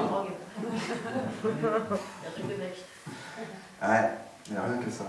Et puis on pourra en sortir plein d'autres. Mais je veux dire, on voit bien que c'est de la poubelle intérieure brute. Ça mélange allègrement les torchons et les serviettes. Quand je dis torchons et serviettes, je parle de l'éducation des enfants et de la fabrication de missiles, par exemple. Est-ce que ça a vraiment à foutre dans un même indicateur? Est-ce que c'est ça qu'on appelle la richesse? Je crois pas. C'est un truc assez connu, mais les marées noires, les catastrophes naturelles, par exemple, produisent de la valeur du PIB, parce qu'il faut que des gens bossent pour réparer les conneries. Est-ce qu'on peut vraiment appeler ça de la richesse? Pour revenir sur le sexisme du PIB, il y a une histoire qui est quasiment un gag, en fait, qui est assez connue dans notre milieu foufou des statisticiens. On s'en rigoler, attention. C'est l'histoire de l'homme qui épouse sa femme de ménage. Quand il salarie sa femme de ménage, ça rentre en PIB, c'est l'emploi salarié. Il l'épouse, on peut imaginer que c'est toujours madame qui fait le ménage, mais cette fois-ci, c'est le travail domestique, c'est pas dans le PIB. Ouais. Vous voyez, en fait, c'est pas tellement la méthode de calcul qui pose problème, c'est plutôt ce qu'on fait rentrer dedans. Moi, j'aimerais qu'il y ait un vrai débat démocratique sur ce qu'on appelle la richesse. Et donc, on crée un indicateur qui soit pertinent et qui soit contrôlé démocratiquement, parce que ce qu'on fasse rentrer là-dedans, ça nous aille, je veux dire, éthiquement, politiquement, déjà. Et puis, il faut quand même qu'on fasse attention à ce qui sort de la boîte, les chiffres, comme ça, il y a un chiffre qui sort en général. Parce que On ne pourra jamais empêcher les Éric Zemmour, les Pascal Praud de dire des conneries sur les chiffres qui sortent. Mais par contre, ce qu'on peut faire, c'est être là pour leur claquer le beignet quand ils disent des conneries. Hein, et il faut qu'on soit là. Voilà. Par exemple, ça implique d'être là quand on voit des mecs sur la télé se catastropher que « Ah mon Dieu, mais le PIB a chuté de 13% au deuxième trimestre, etc. C'est une catastrophe. » C'est certainement avec les mêmes qui vont dire le trimestre prochain « Ah mais c'est génial, le PIB a bondi de 15%, parce que c'est ce qui va se passer selon les projections. » Vous voyez, c'est logique. C'est le problème avec les évolutions. Méfions-nous aussi de ça, les évolutions. Enfin, on va se méfier des moyennes, on va se méfier des évolutions. Parce qu'on ne sait pas de quoi on parle. Exigeons les chiffres bruts. Les chiffres bruts, c'est quoi? C'est qu'au deuxième trimestre, on a produit 400 milliards d'euros. 400 milliards, c'est quoi 400 milliards? C'est le PIB de l'année 1960, en entier. En un trimestre, pendant la crise. D'accord? Pour revenir à des niveaux trimestriels comme ça, c'est l'équivalent du PIB du dernier trimestre 2002, du premier trimestre 2003. 400 milliards d'euros, c'est ce qu'on faisait dans ces trimestres-là. Est-ce qu'on vivait vraiment moins bien en 2003? Ouais, je sais pas. Mais il y aura toujours des mecs catastrophés qui parleront d'évolution sans vraiment regarder ce que c'est et qui réagissent comme ça au dernier soubresaut de l'actu sans jamais mettre en perspective les choses. Et ça c'est terrible parce que ce qui se passe c'est que quand on parle comme ça, tu vas regarder Zemmour, Praud, ils peuvent parler de taux de pauvreté par exemple. Ils parlent de chiffres et en fait quand ils font ça, ils méprisent les personnes qui sont derrière. Ça c'est un vrai problème avec les statistiques. Ça c'est un vrai problème. Moi si je faisais ce boulot à la base, c'était pour justement donner à voir les invisibles, les dominés, les exclus, ceux dont on ne parle pas. Mais à trop regarder les chiffres, on peut vite tomber dans l'excès inverse, à savoir invisibiliser totalement les gens dont on voulait parler à la base, en se focalisant uniquement sur les chiffres. Ça, c'est un truc qui m'a frappé. Quand j'ai participé au plan de lutte contre la pauvreté, c'était un truc inventé par François Hollande en 2012. François Hollande invente le plan pluriannuel de lutte contre la pauvreté avec deux objectifs. Un objectif avoué qui est de lutter contre la pauvreté, effectivement. Un objectif moins avoué qui est de lutter contre la pauvreté de François Chérec, qui vient de se faire débarquer de la CFDT et qui donc a été recasé dans un placard doré là, à l'inspection générale des affaires sociales. Et donc je suis mandaté en fait par la région dans laquelle je vis pour produire un diagnostic, un état des lieux statistique de la pauvreté dans ma région, dans le cadre de ce grand plan. Alors là aussi, je ne suis pas tout seul, je bosse encore une fois avec les collègues de l'INSEE. Et donc avec le directeur de local de l'INSEE, on produit un document, alors on fait le truc bien, Alors, on parle pauvreté monétaire, relative bien sûr. On parle précarité énergétique, qu'est-ce que c'est que de s'appauvrir parce qu'on ne peut pas se chauffer. On parle de la situation des gens à la rue qui doivent quémander une adresse dans une association, dans une sociale, pour pouvoir ne serait-ce que toucher le RSA. On parle qu'est-ce que inégalité scolaire, qu'est-ce que ça implique de sortir aujourd'hui du système scolaire sans diplôme sur une pauvreté future par exemple. On fait un gros paquet comme ça, c'est un peu lourd, c'est un peu indigeste, ok. Et donc on se dit, pour la présentation, ce serait bien qu'on fasse un truc un peu dynamique à deux, comme ça, les gens ils s'en emmèneront un peu moins. Donc en octobre 2013, je me souviens c'était un jeudi, il pleuvait, on se retrouve dans une grande salle, il y a François Chérec qui est là à l'estrade, il y a la préfète qui est là, le directeur de l'ARS, un truc comme ça. Et en face de nous, il y a à peu près, je sais pas, 300 personnes. Alors attention du gratin, le sous-préfet, un président de communauté d'agglomération, président de centres sociaux, enfin un truc, c'est sérieux quoi. Et donc on voit notre truc. Alors on parle, on présente des chiffres, des cartes, et puis ok, on sait bien que c'est pas ultra passionnant ce qu'on raconte, mais quand même, on sent qu'il y a un malaise qui commence à s'installer dans la salle. En fait, ce qu'on voit pas, c'est que derrière nous, il y a Chirac et la préfète qui sont certainement en train un peu de se tortiller comme ça, ils sont pas bien. C'est bien qu'à un moment, la préfète ouvre son micro, coupe la parole au directeur de l'INSEE qui est en train de parler, et lui dit « Excusez-moi, vous en avez encore pour longtemps là ? Non, parce que c'est bien gentil, vos statistiques, là, c'est très bien, hein, mais bon, c'est un peu hors sol, vous trouvez pas? En fait, ce qui se passe, c'est que moi, j'ai invité 3 personnes en insertion, des femmes, des vrais pauvres, vous comprenez. Je les ai invitées pour qu'elles viennent, voilà, à la tribune, pour nous parler de leurs conditions de vie. Et j'aimerais qu'on leur laisse toute la place qui leur est nécessaire. Merci d'abréger. Je me rappellerai toujours, je crois. Le directeur du lycée qui pique un phare, comme jamais il n'a piqué, il prend ça. Il y avait une zapette là, pour passer son PowerPoint, là. Pas comme nous à se galérer à aller taper sur les trucs. Il y avait une zapette, je me rappelle. Il prend son truc comme ça, il la jette comme ça, il fait non, c'est bon, j'ai fini, et il se casse. Le mec avait rien fini du tout, on était à la moitié de la présentation. Alors moi, je me retrouve tout seul, comme ça, sur le truc, je dis aussi. Et c'est ce que j'ai fait. Je me suis tiré, en fait. Je suis descendu de l'estrade, j'ai serré 2-3 mains, je suis allé prendre mon train, puis je suis rentré chez moi. En fait, ce qui s'est passé ce jour-là, je l'ai compris bien après. En fait, bon, mis à part le fait que c'était de la manipulation pure et simple, de la part de la préfète, qui pour de vrai, s'en foutait d'écouter les pauvres parler de leur vie à son table, c'est pas son quotidien, elle voulait juste marquer des points. Mais en fait, j'ai compris un peu plus tard que ce qui s'est passé, c'est que j'étais sur la scène, là, je suis planté avec mon petit costard, avec mes statistiques, et j'étais en train d'expliquer ce que c'était que d'être pauvre à des gens qui l'étaient. Elle ne se reconnaissait pas du tout dans ce que je disais. Et voilà, j'ai pas fait attention sur le moment, et j'ai contribué à les invisibiliser, encore une fois. Et en plus, je leur volais du temps de parole. C'est un truc que j'ai compris un peu plus tard aussi, ce côté de l'invisibilisation. Je suis tombé sur une phrase de l'abbé Pierre que j'ai trouvée très juste.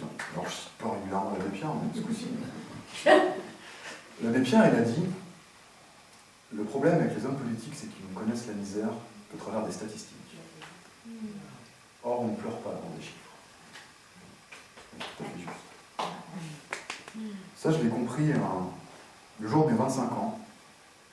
Le jour de mes 25 ans, je l'ai passé à Augier-Birkenau. C'est joyeux. Ouais. C'est pas l'anniversaire le plus fun que j'ai passé de ma vie, effectivement. Mais bon, il se trouve que j'étais à Cracovie, et c'est vraiment à côté. Donc on s'est dit, allez, on y va, quoi. Il y en a qui sont déjà allés visiter, j'ai pas le terme visiter, aller à Birkenau. Birkenau, c'est le grand camp qui est derrière Auschwitz. Et quand vous arrivez à Birkenau, vous avez un immense Porsche comme ça, avec la rail de chemin de fer, qui file tout droit vers un immense bâtiment, loin là-bas au fond, qui est une immense gare de triage. C'est une photo qui est assez connue. Donc j'arrive sous ce grand Porsche là, pour rejoindre le bâtiment, on marche le long du rail de chemin de fer, on ne marche pas dessus, ça impose un peu de respect.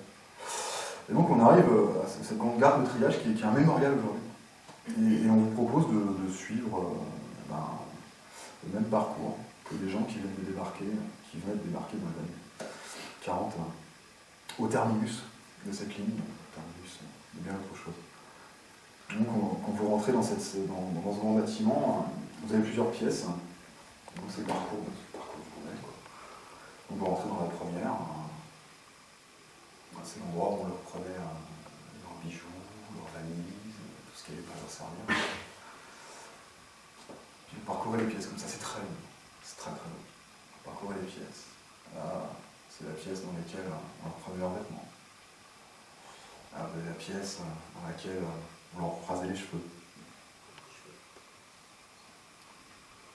Vous avancez, là c'est la pièce dans laquelle on leur faisait leur tatouage. Vous avancez comme ça, vous avancez jusqu'à la dernière pièce. Et cette dernière pièce, c'est une salle immense. C'est une salle de stockage, en fait, j'ai pas d'autre mot. C'est l'endroit où on les stockait, le temps qu'il y en ait assez pour justifier le déplacement d'un gardien, pour les amener au baraque. Ce qui se passe quand je rentre dans cette pièce, c'est que j'ai les jambes complètement coupées, en fait. Parce que sur les murs, partout, il y a des photos, il y a des portraits. Des photos de famille, tout ce que les historiens ont pu retrouver. Ils sont affichés là partout. Et vous voyez, j'avais lu ce chiffre, 6 millions de juifs assassinés pendant la guerre dans les livres d'histoire. 6 millions dans un livre d'histoire, c'est un chiffre. Vous ne pleurez pas. Et quand vous rentrez dans cette pièce, quand je suis rentré dans cette pièce, et que j'ai vu les portraits, il y en a quelques milliers, pas 6 millions, mais je suis rentré dans cette pièce, je vous jure, j'ai pleuré. Parce qu'ils étaient en face de moi, ils avaient un visage. Ils arrêtaient d'être invisibles.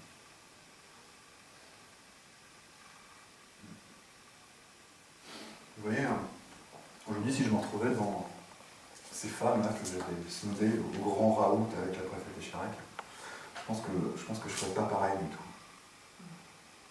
Je pense qu'aujourd'hui, vous savez, je ne me penserais pas là, avec mes petits costards, à monter sur la scène, à dire je m'appelle Yoann Charlier, je suis statisticien, je vais vous apprendre 2-3 trucs sur ma vie. Non, je ne ferais pas ça. Non. Déjà, je resterais pour les écouter. Déjà. Politesse, tout ça. J'aurais peut-être appris des choses. Et puis à la fin, je serais peut-être allé les voir. Et puis j'aurais pris ma chaise, comme ça, je serais descendu dans l'estrade, je me serais mis d'égal à égal avec elle, je leur ai dit bonjour, je vous ai bien écouté. Je m'appelle Yoann Charlier, voilà, je suis statisticien. Et ça veut juste dire que je connais 2-3 techniques qui pourraient peut-être vous être utiles, que je pourrais mettre au service d'un message que vous auriez à faire passer. Voilà, j'aimerais bien vous rendre utile. Comment je peux faire? Putain, c'est ça la mission. C'est ça qu'il faut que je fasse. Me mettre au service des invisibles, des pas des dominants. De toute façon, les gens pour qui je suis au service aujourd'hui ne changeront jamais. C'est ça qu'il faut que je fasse. C'est ça ma mission. Ça, et trouver des statistiques qui font chier le MEDEF. Vous savez quoi, dans cette mission, je me sens vachement seul. Je me sens vachement seul. Alors ce que je vous propose pour me sentir un peu moins seul, c'est de vous donner une mission à vous aussi. Ok, j'ai dressé un portrait un peu à charge ce soir. Des statistiques et des chiffres et des manipulations et tout ça, mais ça peut vraiment faire des choses. Ce qu'il faudrait qu'on fasse ensemble, c'est qu'on commence dès ce soir à se réapproprier cet outil, les statistiques, à en faire une arme, à retourner contre les dominants. Il y en a qui ont compris ça, il y en a qui ont compris ça très très vite. Les gilets jaunes. Les gilets jaunes, ils ont inventé un truc, c'est génial, ça s'appelle le nombre jaune. Le nombre jaune, c'est quoi? C'est leur propre organe de recensement. Ils ont bien compris qu'ils ne pouvaient pas compter sur les flics pour dénombrer le nombre de gens. Et ils ont créé leur propre INSEE à eux, en fait. Ça, c'est un super exemple de réappropriation. Des fois, ça tombe de nulle part. Un mec comme Toubon, Jacques Toubon, qui n'était pas non plus le plus grand gauchiste de la Terre, la dernière semaine de son taf de défenseur des droits, il l'a passé à courir les plateaux télé et les plateaux radio pour expliquer à tout le monde que, ouais, dans ce pays, un jeune noir avait 20 fois plus de risques de se faire contrôler par un flic qu'un jeune blanc. Le mec fait le taf. Il faudrait qu'on arrive à l'intégrer, ça, puis qu'on en fasse quelque chose, que ça reste pas d'être morte, vous voyez. Il y a des mecs qui font des trucs super, l'Observatoire des inégalités. Il y en a tellement. Et vous pouvez aussi, je pense, le faire. J'aimerais bien vous donner des petites grenades, là, avec des chiffres qu'on pourrait utiliser pour nos luttes, pour nos trucs. Bon, j'ai pas de grenade. Donc on va lancer l'opération Ballon de baudruche. Est-ce qu'il y a des féministes dans la salle? Mais heureusement, je pense que vous connaissez ce chiffre, 151.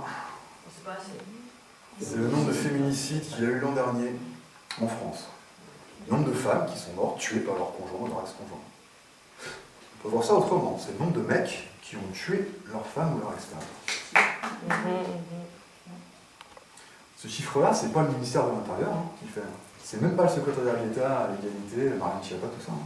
Non, c'est les associations. C'est les féministes, c'est les gens sur le terrain. Elles font même mieux que ça. Elles les dénombrent, elles connaissent l'abbé Pierre, la phrase. Elles documentent leur donne des visages. Pour pas qu'on les oublie, pour pas qu'on les invisibilise. Alors ça, maintenant, voilà, je peux te donner. Et la prochaine fois, j'ai pas mal de petits tuyaux. La prochaine fois que tu es dans un débat ou même un repas de famille avec un gros lourd, appelons-le Jean-Marc par convention, qui te dit ouais, les femmes battues, les hommes battus, on n'en parle jamais. Ah, okay. Oui, tu lui fais oui, tu as raison Jean-Marc, tu as raison. En effet, 6% des victimes de meurtres conjugaux sont des hommes. Et puis là, quand ils se demandent un peu ce qui se passe, vous dites ouais, seulement plus de 9 fois sur 10 c'est la légitime défense. Ou des cas à la Jacqueline Sauvage, qui ont duré 20 ans de mauvais traitements et qui finissent quand même par se retourner contre leur agresseur. Si on arrive à mettre ça dans la tête de tous les gens dans le monde, peut-être qu'on pourra faire un peu avancer les choses. Est-ce qu'il y a des gilets jaunes dans la salle?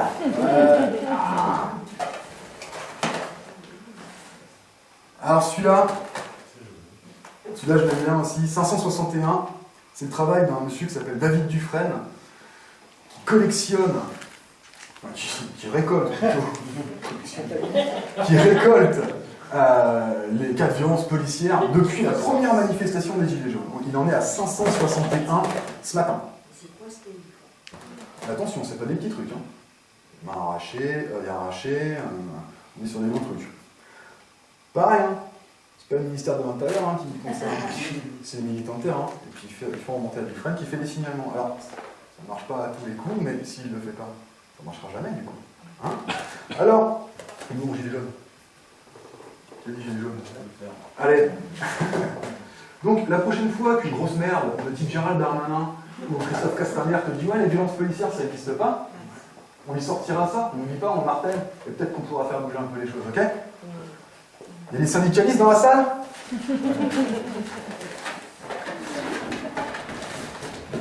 Ah, celui-là je l'aime bien. Non, parce que le gouvernement est chaud apparemment là pour remettre un petit coup sur la réforme des retraites à la rentrée. Ça c'est l'INSEE qui sort ça. 3 ans et 4 mois. 3 ans et 4 mois, c'est l'écart d'espérance de vie entre un homme ouvrier et un homme cadre. En moyenne, un homme cadre meurt 3 ans et 4 mois plus tard qu'un homme ouvrier. Donc, proche. C'est pas les mêmes. Moi, je suis un professionnel. Donc, et les professionnels, ils font comme ça. La prochaine fois qu'une grosse merde de type gouvernemental vous dira non, c'est vachement plus juste quand même que tout le monde parte à la retraite en même temps. Hein. Ouais, on lui martélera ça, d'accord? Et peut-être que ça finira par rentrer dans sa petite tête. Allez, voilà. Bon, j'en ai pas pour tout le monde, malheureusement, je suis désolé. Attendez, si j'en ai un. Il est là. Attendez.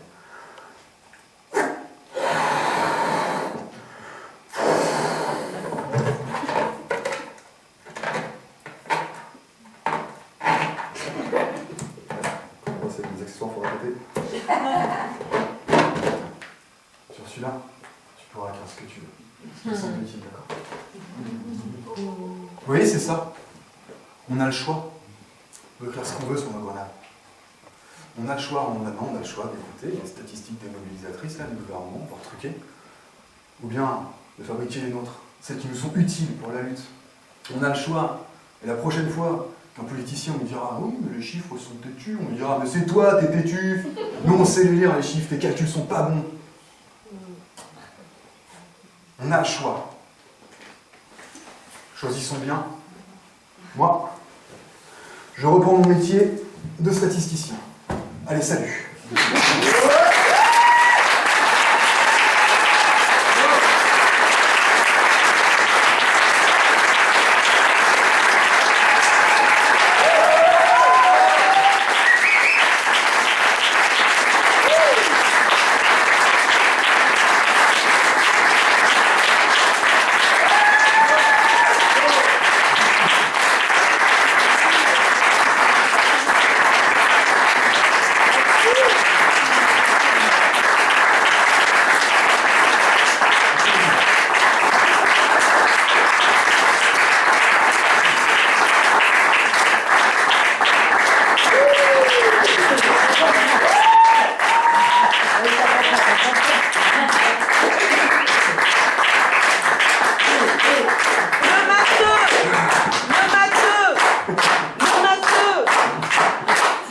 Le matheux